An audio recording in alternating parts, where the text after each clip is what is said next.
இன்றைக்கி chicken gravy செய்ய போகிறேன். அதுக்கு முக்காக்கில் சிக்கன் எடுத்துக்கிறேன். நாட்டுக்கோழி இந்த மாதிரி சுத்தம் பண்ணி வெட்டி வச்சுக்கிறேன். நீ அதுக்கு தேவையான பொருளை இன்னும் பார்த்துக்கலாம். சிக்கன் கிரேவிக்கு தேவையான பொருள் பார்த்திங்கன்னா இப்படி ஒரு அரைப்படி வெங்காயத்தை வச்சு வச்சுக்கோங்க.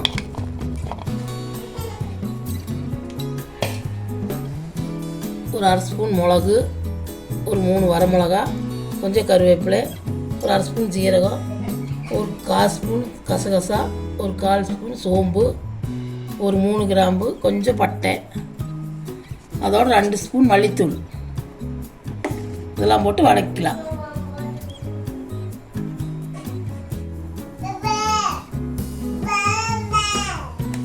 அடுப்பத்தை வச்சு வடைச்சட்டி வச்சுக்கோங்க. வெங்காயத்தை போட்டுக்கோங்க. எண்ணெய் ஊற்றிங்க.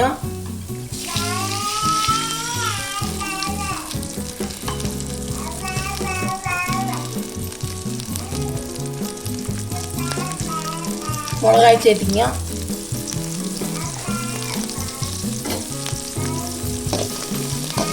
நல்லா வதங்கிட்டு வெங்காயம்.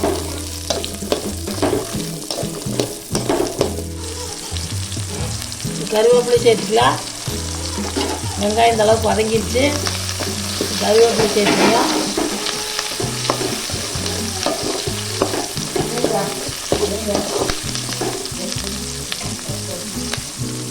இது சீரகம், மிளகு இதெல்லாம் சேர்த்துக்கலாம். பட்டை கிராம்பெல்லாம்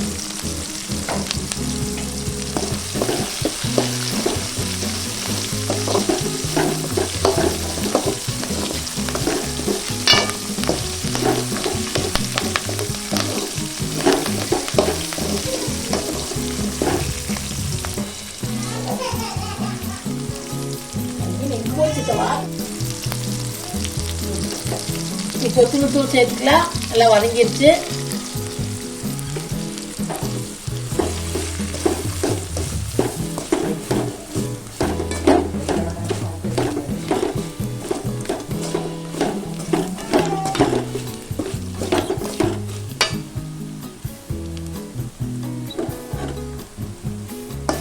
இதோட மஞ்சத்தூள் கொஞ்சம் வச்சுக்கலாம்.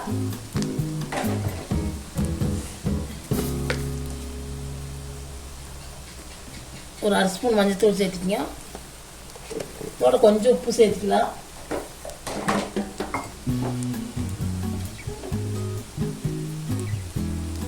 கொஞ்சமாக சேர்த்துக்கலாம். அப்போ அதோட ஒரு 10 கடலை சேர்த்துக்கலாம். பொரிக்கடலை கொஞ்சம் குழம்பு தடிமனா இருக்காவோ கொஞ்சம் 5-6 கடலை சேர்த்திங்க. எல்லாம் சேர்த்தியாச்சு. நீ ஆறுனதுக்கப்புறம் அரைச்சிக்கலாம். கொஞ்சம் இஞ்சி பூண்டு அரைச்சி வச்சுக்கணும் தனியாக. இதோட பார்த்தீங்கன்னா ஆறுனதுக்கப்புறம் அரைச்சாச்சு. தாளிச்சிக்கலாம்.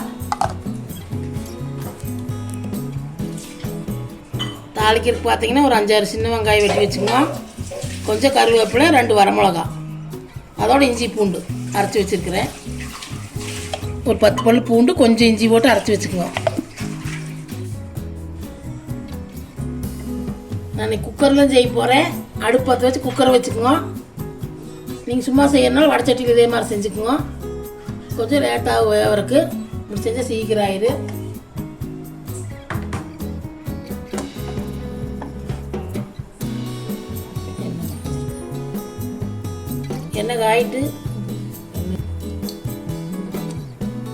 எண்ணெய் காஞ்சிருச்சு. கடுகு சேர்த்துக்கலாம்.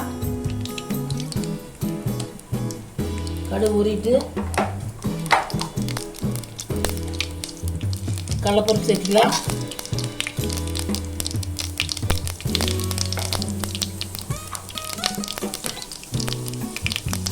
உளுந்து பருப்பு சேர்த்துக்கலாம். வெங்காயம், கருவேப்பிலை, வரமிளகா எல்லாம் சேர்த்துக்கலாம்.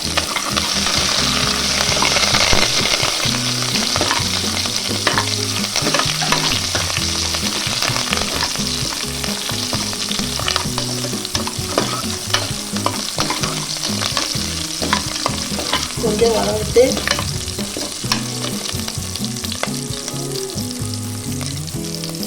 இஞ்சி பூண்டு சேர்த்துக்கலாம். கொஞ்சம் பச்சை வாசனை வதக்கிட்டு கறி சேர்த்துக்கலாம்.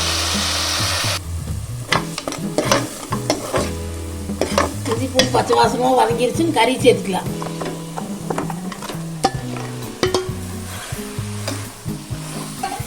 கறி கொஞ்சம் உருளிட்டு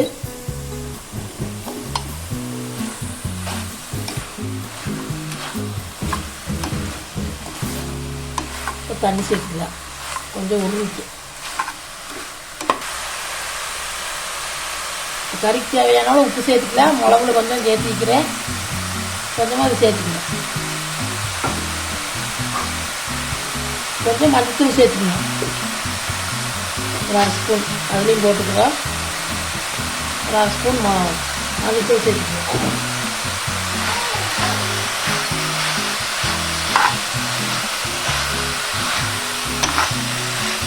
நல்லா கறி உருண்டு வறுத்து மிளகு சேர்த்துக்கலாம்.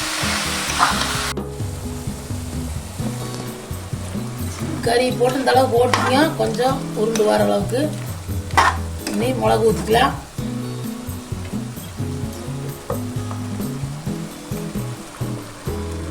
நான் குக்கரில் தான் செய்கிறேன். நீங்கள் வேணால் வடச்சட்டியில் இதே மாதிரி செஞ்சுக்கலாம்.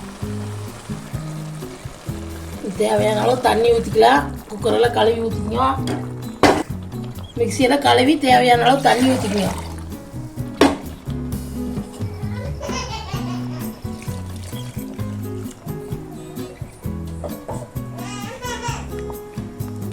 இன்னும் கொஞ்சம் ஊற்றிக்கலாம்.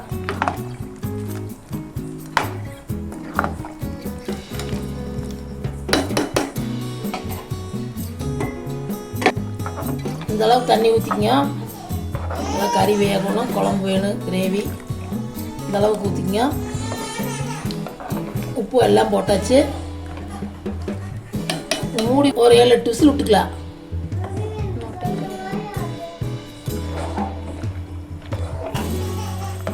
மூடி போட்டு ஒரு 8 விசில் 10 விசில் விட்டுக்கலாம். நல்லா வேவிட்டு ஒரு 8 விசில் விட்டுக்குங்க. பார்த்தீங்கன்னா 7-8 விசில் விட்டு விசில் அடங்கிருச்சு. குக்கர் ஓப்பன் பண்ணிக்கலாம். பார்த்தீங்கன்னா சிக்கன் கிரேவி சூப்பராக வந்துருச்சு.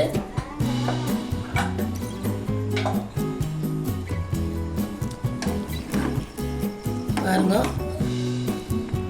நீங்கள் கொஞ்சம் கெட்டியாக வேணுன்னா இன்னும் கொஞ்சம் வச்சு கொதிக்க விட்டுங்க.